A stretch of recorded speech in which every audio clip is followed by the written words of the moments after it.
Welcome. In front of me is a Samsung Galaxy Z Fold 2, and today I'll show you how to capture a screenshot on the device. So starting off, you want to open up the content that you wish to capture, and for that purpose I'm going to use settings. And once it's open and visible, all you need to do is press power key and volume down, both of them at the same time. Simply just press it and let go. And there we go, that's the screenshot. Now you can also capture a scrollable screenshot, edit from here and share it. So that disappears after a second, as you just seen. So let's try that again. Tap on it and then scrollable, you tap right over here. And if you want to make it longer, you have to keep scrolling down like so.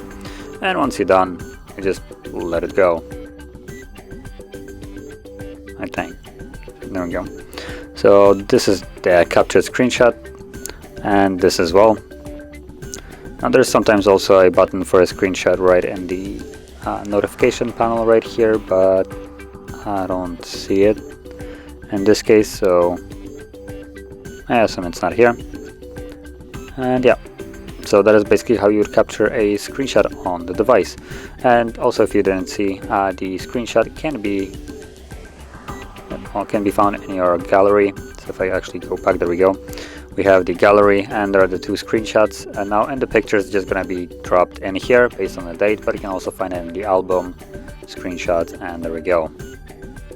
So if you found this video helpful, don't forget to hit like, subscribe, and thanks for watching.